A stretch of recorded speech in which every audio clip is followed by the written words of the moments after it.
حضرات گرامی، نبی کریم صلی اللہ علیہ وآلہ وسلم کو جو رب کائنات نے کمالات عطا فرمائے، عظمتیں عطا فرمائیں، رفعتیں عطا فرمائیں، ان کی کوئی حد نہیں ہے۔ اور ان کمالات، ان عظمتوں اور ان رفعتوں میں سے سرکار کا ایک کمال ہے معجزہ معراج۔ اور یہ صرف حضور کی معراج نہیں، بلکہ جس جس کو حضور سے نسبت ہوتی گئی اسے معراج ہوتی گئی۔ اس لیے شاعر نے یہ بات بڑی اچھی کہی کہ تیری معراج کے تو لوح و قلم تک پہنچا، میری معراج کے میں تیرے قدم تک پہنچا۔ شب معراج، حضور کی معراج تو یہ تھی کہ حضور رب کائنات سے ملاقات کر کے آئیں، ظاہری آنکھوں سے اور دل کے آنکھوں سے رب کائنات کا دیدار کریں۔ وہ رب جس کا دیدار آخرت میں جنتیوں کا ہونا ہے، اللہ نے وہ دیدار اس دنیا میں اپنے محبوب کو خود کرا دیا۔ تو حضور کی معراج تو یہ تھی، لیکن حضور جہاں جہاں سے گزرتے گئے، جس جس چیز کو سرکار کے ساتھ نسبت ہوتی گئی اسے معراج ہوتی گئی۔ تیری معراج کے تو لوح و قلم تک پہنچا، میری معراج کے میں تیرے قدم تک پہنچا۔ سبحان اللہ۔ جبرائیل امین کی معراج بھی آج ہوئی، اسرائیل و میکائیل و اسرافیل کی معراج بھی آج ہی ہوئی، جتنے فرشتے تھے سب کی معراج بھی آج ہی ہوئی، آسمانوں کے فرشتوں کی معراج بھی آج ہی ہوئی جب سرکار کو معراج ہوئی۔ اور سارے نبی جن سے عالم ارواح میں رب کائنات نے وعدہ لیا تھا، وَإِذْ أَخَذَ اللَّهُ مِيثَاقَ النَّبِيِّينَ لَمَا آتَيْتُكُم مِّن كِتَابٍ وَحِكْمَةٍ، اللہ نے سارے نبیوں سے عہد لیا تھا کہ میں تمہیں کتاب و حکمت عطا کروں گا، تمہیں عظمتیں عطا کروں گا، تمہارے کلمے پڑھے جا رہے ہوں گے، کوئی کہہ رہا ہوگا لا الہ الا اللہ عیسیٰ روح اللہ، کوئی پڑھ رہا ہوگا لا الہ الا اللہ نوح نجی اللہ، کوئی پڑھ رہا ہوگا لا الہ الا اللہ ابراہیم خلیل اللہ، کوئی کہہ رہا ہوگا لا الہ الا اللہ موسیٰ کلیم اللہ، اور تم سب نے کہنا ہوگا لا الہ الا اللہ محمد رسول اللہ۔ تم سب نے یہ کہنا ہوگا۔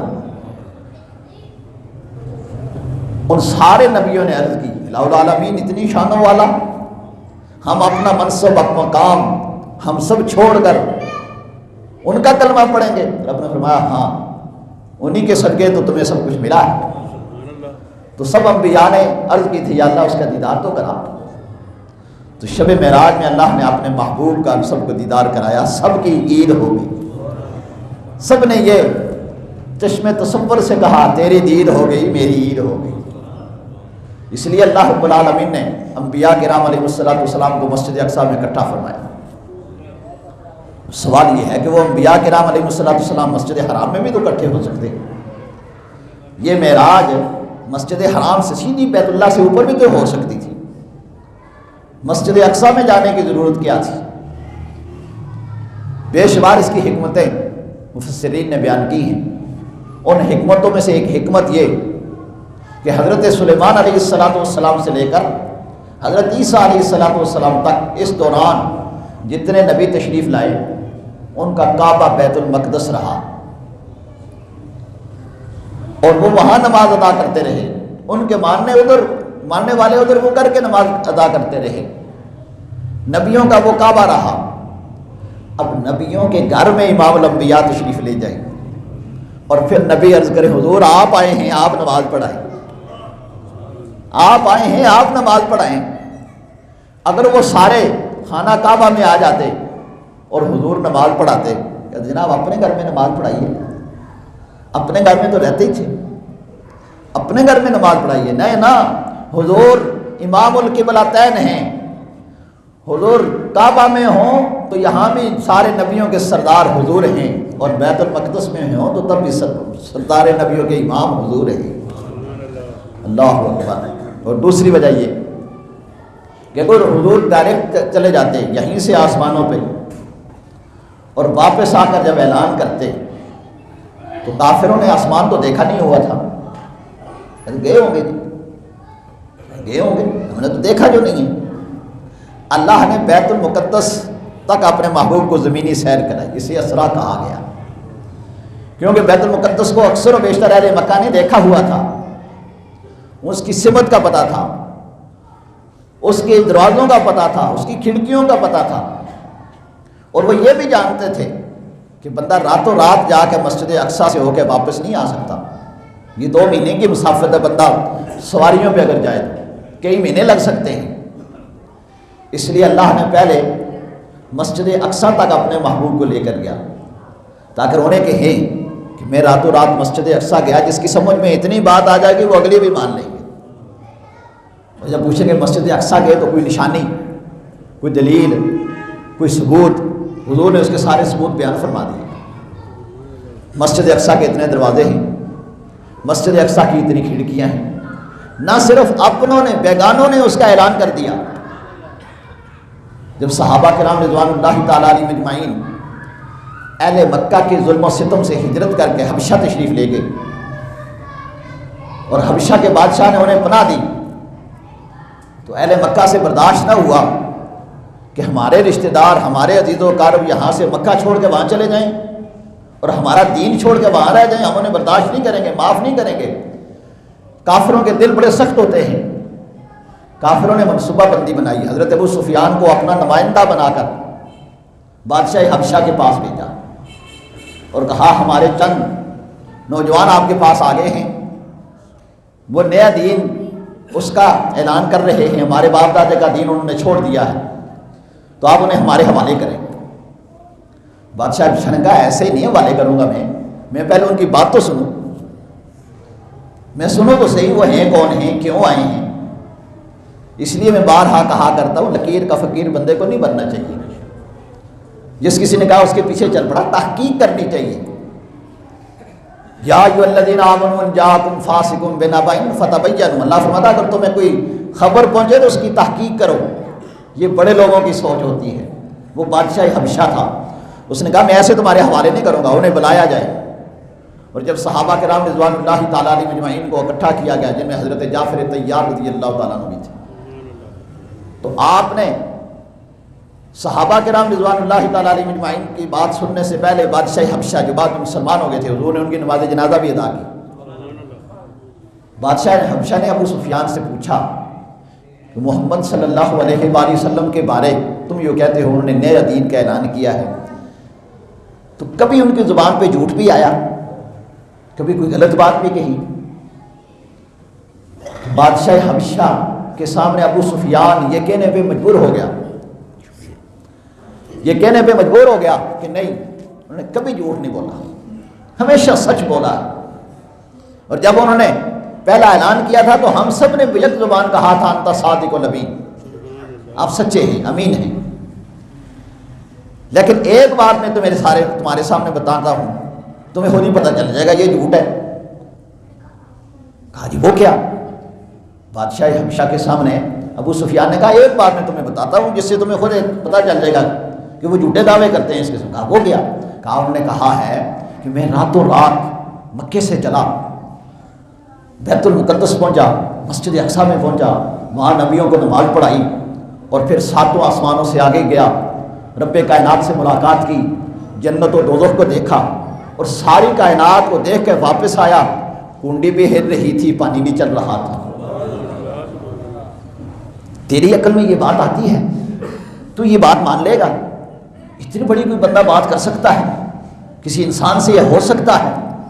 ابھی بات ہو ہی رہی تھی تو بادشاہ حبشہ کے پاس ایک عیسائیوں کا عالم بیٹھا تھا، پوپ بیٹھا تھا ان کا. اس نے کہا یہ تو میں گواہی دیتا ہوں، یہ بات تو سچی ہے، اس کو تو تمہیں کسی اور سے گواہی لینے کی ضرورت ہی نہیں ہے، اس کی گواہی تو میں دیتا ہوں، یہ بات سچی ہے. ساروں کے کان کھڑے ہو گئے، سارے تعجب سے اس کی طرف دیکھنے لگے. بات مکے اور والے کی ہو رہی ہے، محمد الرسول اللہ صلی اللہ علیہ وسلم کی ہو رہی ہے، تو عیسائیوں کا پوپ ہے اور تو مسجد اقصیٰ کا امام ہے، تو اس بات کی تصدیق کیسے کرے؟ انہوں نے کہا میں کرتا ہوں. کہا فلاں رات ایک رات، اس نے کہا میں مسجد اقصیٰ کا خطیب تھا، مسجد اقصیٰ کا میں امام تھا، میری ذمہ داری تھی کہ میں مسجد میں رات کو سارے دروازے بند کر کے جایا کرتا تھا. لیکن ایک رات ایسی آئی کہ سارے دروازے بند کرنے کیے، لیکن مین گیٹ جو اس کا مین دروازہ تھا وہ نہیں بند ہو رہا تھا۔ وہ مسجد اقصی کا خطیب بتاتا ہے، مسجد اقصی کا امام بتاتا ہے، اس نے کہا میں نے اپنے سارے کارکن بلائے، مسجد اقصی کے جتنے خطیب، جتنے معاونین تھے، ملازمین تھے، سب کو کہا دروازہ نہیں بند ہو رہا، لکڑی کا دروازہ کہیں بیٹھ تو نہیں گیا؟ سب نے کوشش کی لیکن دروازہ بند نہیں ہوا۔ آخر کار ہم مجبور ہو کے چلے گئے، ہم نے کہا رات ہے نہیں بند ہو رہا تو اب کیا کریں، صبح کو کسی نہ کسی کو بلائیں گے اور پھر دکھائیں گے۔ اور صبح کے وقت جب ہم نے جا کے دروازہ بند کیا تو بڑی آسانی سے بند ہو گیا، اور ساتھ ہی ہم نے دیکھا کہ جہاں انبیاء کی سواریاں باندھی جاتی تھی وہاں سواری کے بندھنے کے نشانات معلوم ہوئے۔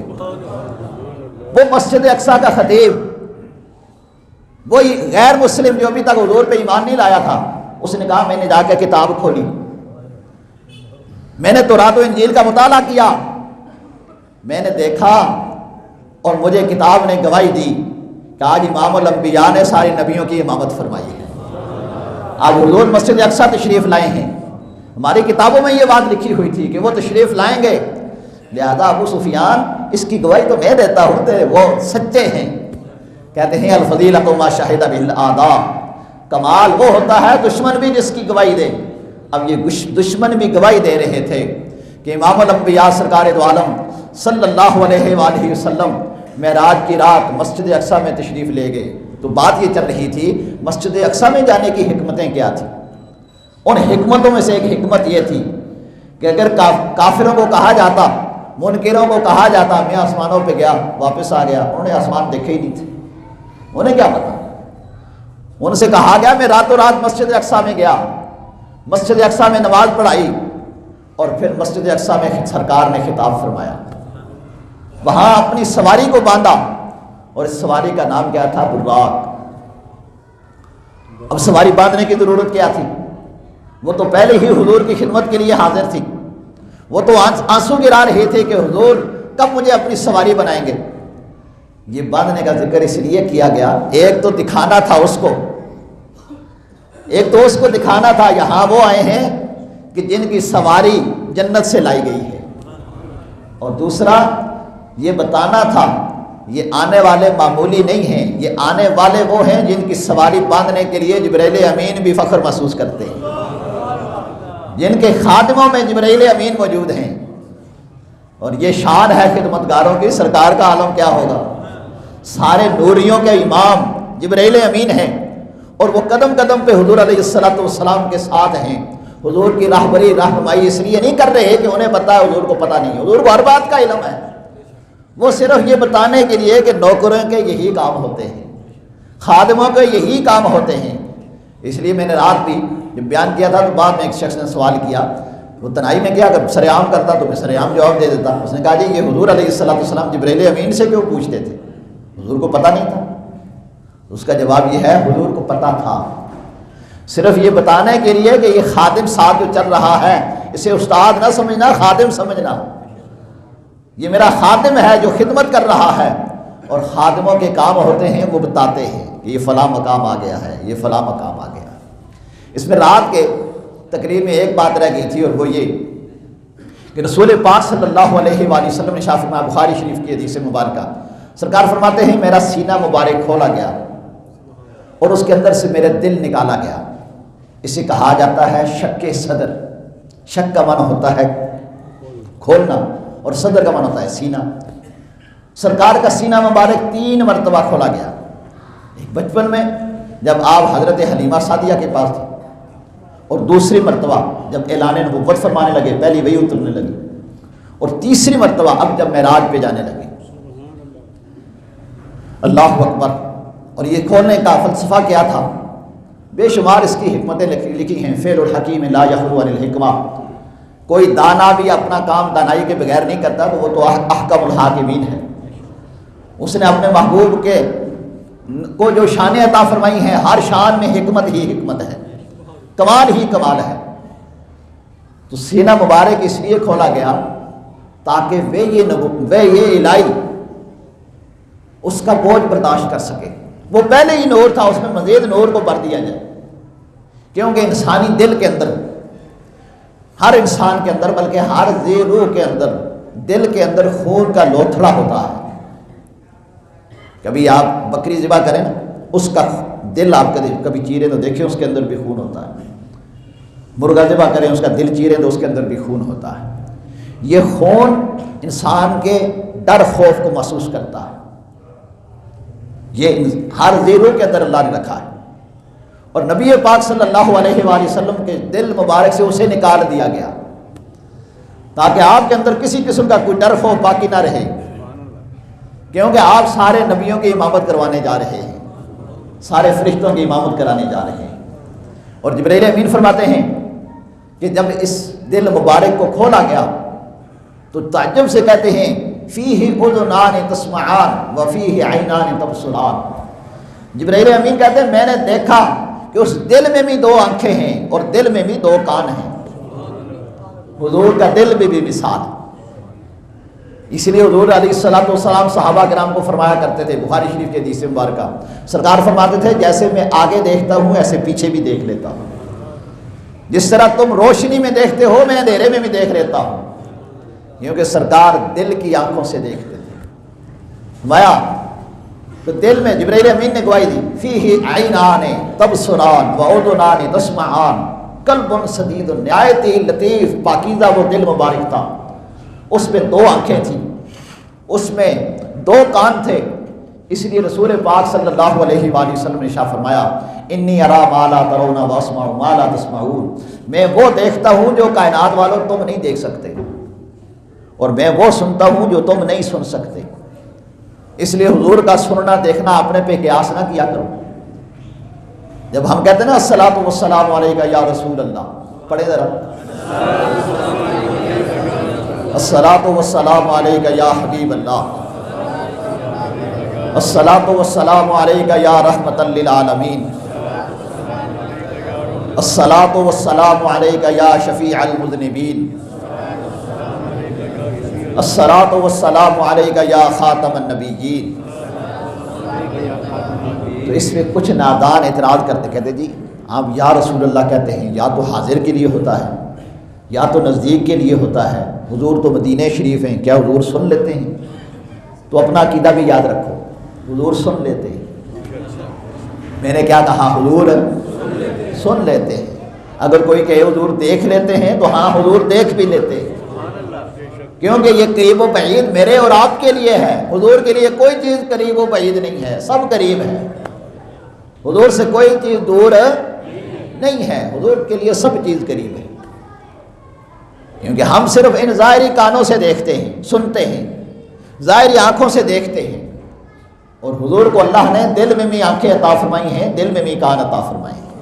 نعرہ تکبیر، اللہ اکبر، نعرہ رسالت، یا رسول اللہ صلی اللہ علیہ وسلم، یا علی، نعرہ غوثیہ، یا غوث اعظم دستگیر۔ اور اگر کوئی بندہ یہ اعتراض کرے کہ نہیں جی وہ تو اس وقت تھے جب دنیا میں ظاہر تھے اب نہیں سنتے، تو یاد رکھو ہمارے آقا اب بھی زندہ ہیں، ہمارے آقا اب بھی، حضور اب بھی زندہ ہیں۔ یہ تو ہر بچے کو پتا ہے، ہمارا کلمہ یہ کہتا ہے لا الہ الا اللہ محمد رسول اللہ، محمد اللہ کے رسول ہیں، محمد اللہ کے رسول ہیں۔ یہ چھوٹی چھوٹی باتیں ہر بندے کو یاد ہونی چاہیے، اور یہ بھی یاد رکھو دور سے سننا دیکھنا کمال ہے، سننا دیکھنا کیا ہے؟ کمال ہے، اور نہ سننا نہ دیکھنا یہ عیب ہے۔ بندہ اللہ نہ کرے نا بہرا ہو جائے، جنہوں پنجابی بولا کہتے ہیں، لیکن یار بھی بھائی تینوں گل سنا یہ سنتا ہی نہیں، چھٹ یار وہ کی گل کرنی، وہ سنتا ہی نہیں۔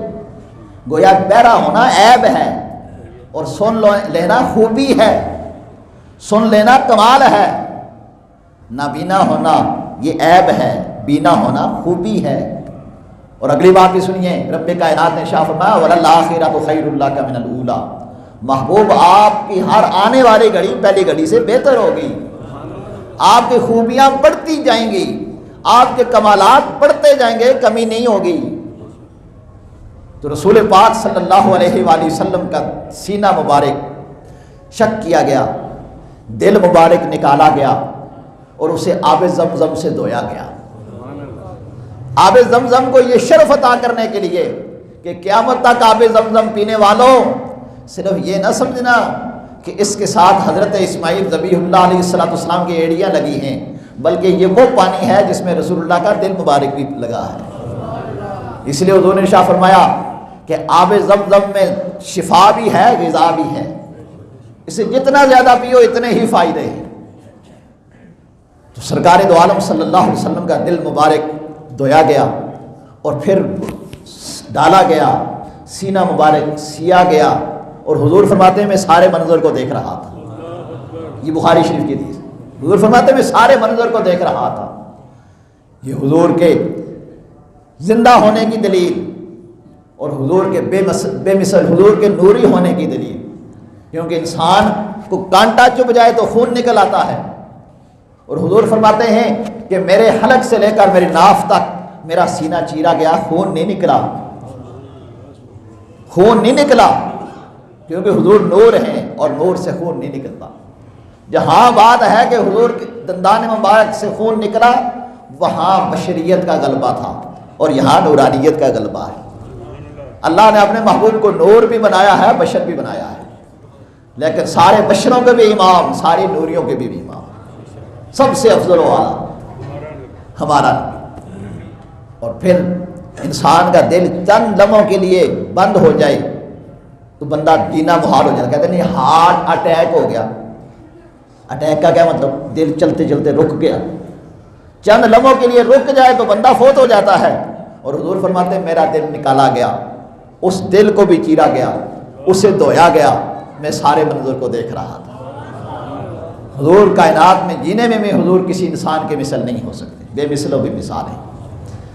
اللہ اکبر۔ پھر سرکار فرماتے ہیں میں براق پہ سوار ہوا، مسجد اقصیٰ پہنچا، اور سرکار کے راستے میں اللہ اکبر ایک بوڑھی خاتون نے آواز دی۔ جبرائیل امین نے عرض کی یا رسول اللہ توجہ نہ فرمائیں، آپ چلتے جائیں، چلتے جائیں۔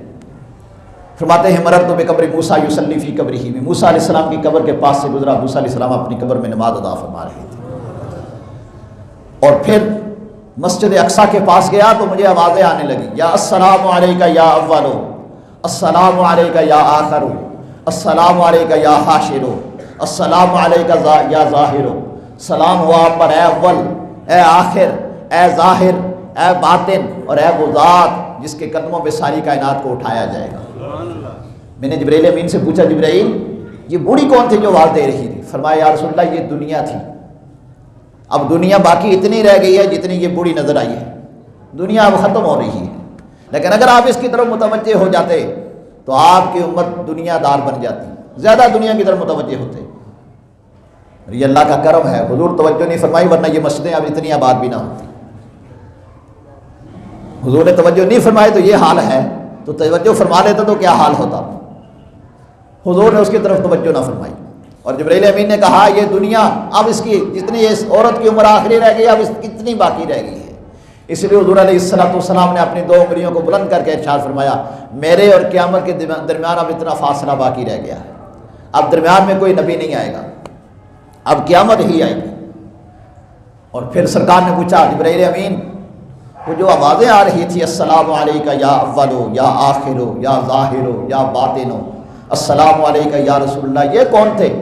فرمایا یہ موسیٰ کلیم اللہ تھے، ابراہیم خلیل اللہ تھے، نوح نبی اللہ تھے، عیسیٰ روح اللہ تھے، جو 10 بستہ کھڑے ہو کر آپ پہ درود و سلام پیش کر رہے تھے۔ اور یہاں بھی ایک بات عرض کر کے آگے چلوں میں، حضور فرماتے ہیں میں موسیٰ علیہ السلام کی قبر کے پاس سے گزرا، موسیٰ علیہ السلام کھڑے ہو کر مجھ پہ درود و سلام پڑھ رہے تھے۔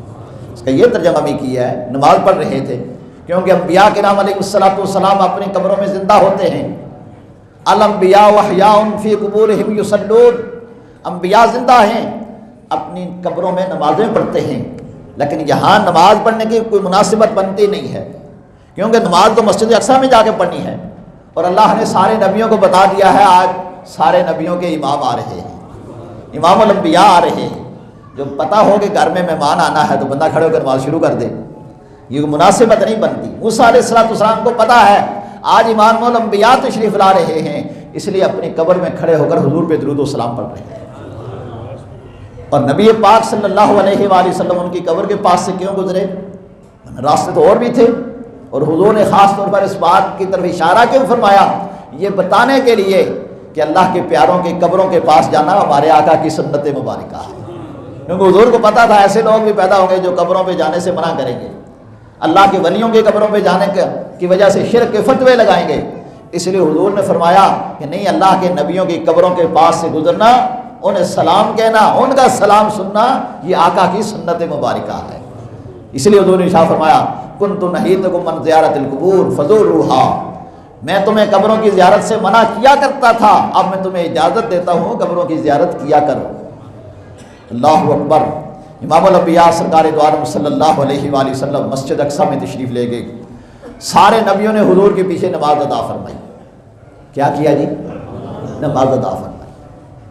اور یاد رکھیں، نماز ایک ایسا وظیفہ ہے جو حضرت آدم علیہ السلام سے لے کر حضرت عیسیٰ علیہ السلام تک ہر نبی اس وظیفے کو ادا کرتا رہا، اپنے اپنے زمانے میں بھی اور حضور کے پیچھے بھی۔ اس لیے مسلمانوں، میں نے رات بھی کہا، اب بھی کہتا ہوں اور بارہا کہتا ہوں کہ اپنے نمازوں کی پابندی کرو، نماز کی پابندی کرو، نماز کی پابندی کرو۔ جو بندہ نماز کی پابندی کرتا ہے وہ اللہ کے قریب ہو جاتا ہے۔ حضور نے شاہ فرمایا الصلاۃ قرۃ عینی، نماز میری آنکھوں کی ٹھنڈک ہے۔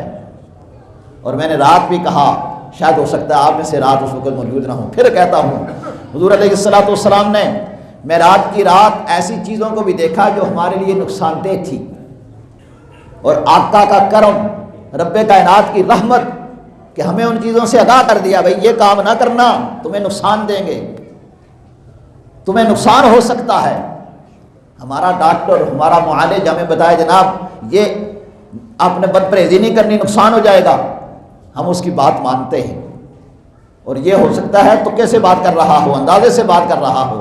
امام الانبیاء صلی اللہ علیہ وآلہ وسلم نے ہمیں جو بات بتائی ہے وہ اندازے کی نہیں، دیکھ کے بتائی ہے۔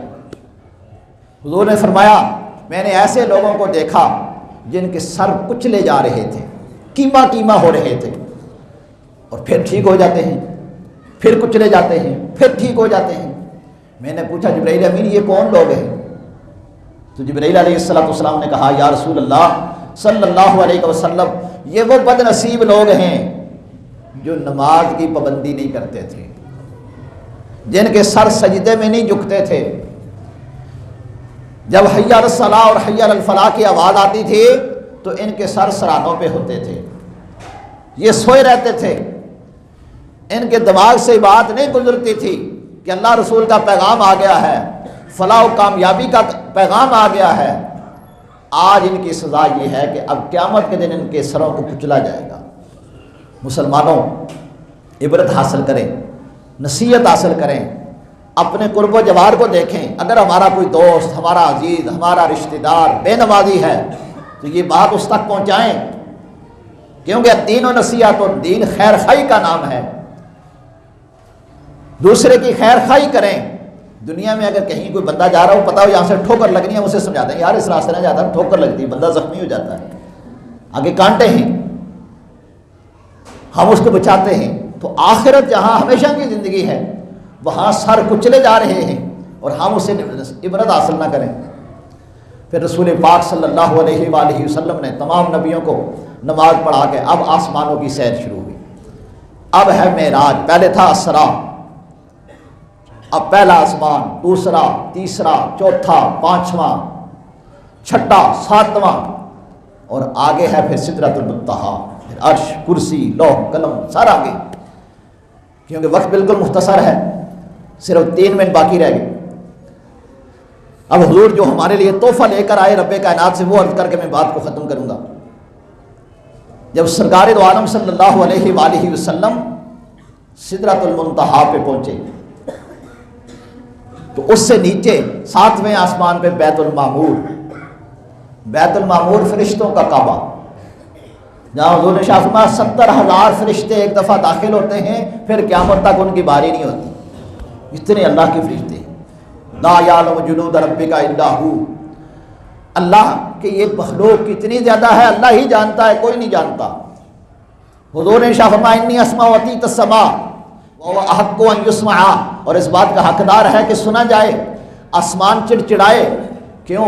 فرمایا اس لیے کہ آسمانوں پہ 4 انگل کی جگہ بھی خالی نہیں ہے جہاں فرشتے رب کی تسبیح نہیں کر رہے، ہر مقام پہ رب کی تسبیح کر رہے ہیں وہ فرشتے۔ اس بیت المعمور وہ ان کا کعبہ ہے، جب سرکار وہاں سے گزرنے لگے تو فرشتوں نے ہاتھ بن کے کھڑے ہو گئے اور عرض کی یا رسول اللہ صلی اللہ علیہ وسلم، زمین پہ مسجد اقصیٰ میں نبیوں کو امامت کرا کے ان کا سر فخر سے بلند کر دیا ہے، اور یہاں یا رسول اللہ ہماری امامت کرا کے ہمارا بھی سر فخر سے بلند کر دیا۔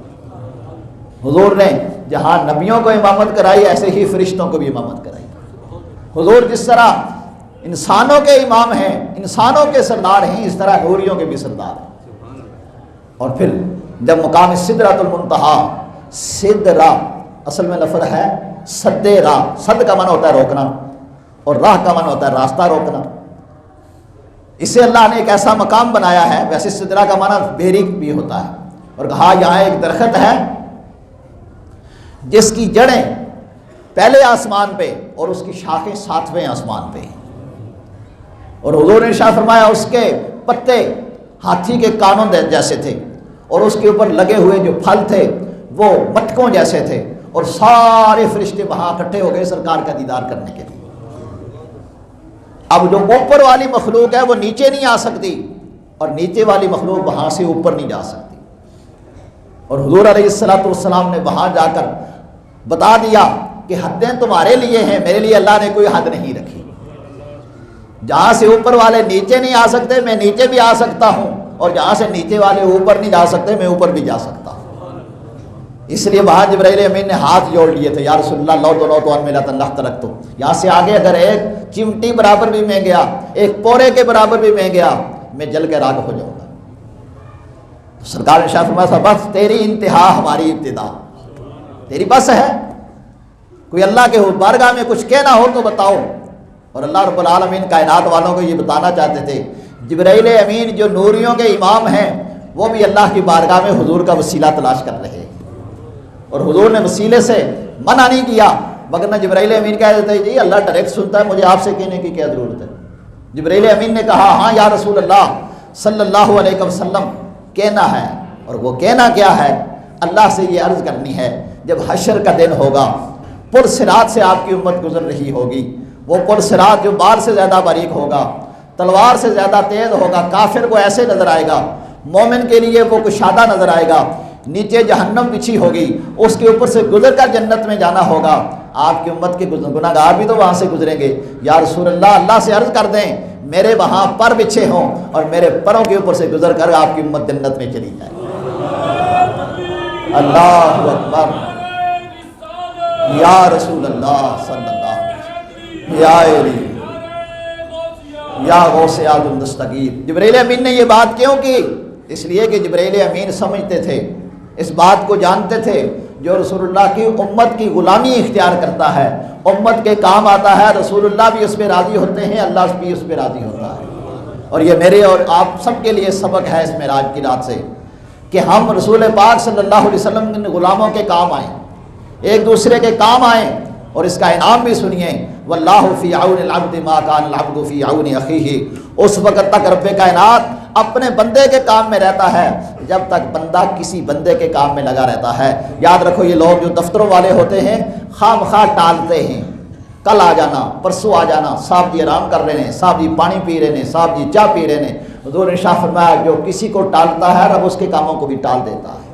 یسروا یسرکم اللہ، تم دوسروں کے لیے آسانیاں پیدا کرو، اللہ تمہارے لیے آسانیاں پیدا کر دے گا۔ اور میں رسول پاک صلی اللہ علیہ وآلہ وسلم آج معراج کی رات رب کائنات سے نماز کا تحفہ لے کر آئے۔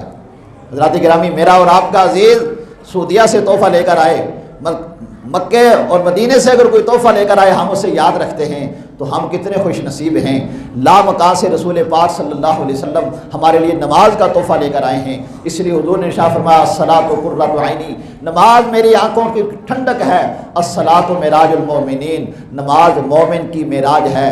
تیری معراج کی تو لوح و قلم تک پہنچا، میری معراج کے تیرے قدم تک پہنچا۔ جو نماز کی پابندی کرتا ہے اللہ، جو بندہ نماز کی پابندی کرتا ہے اللہ اسے یہ ہر نماز میں معراج عطا فرماتا ہے۔ اللہ ہمیں نماز کی پابندی نصیب فرمائے۔ وآخر دعوانا ان الحمد للہ رب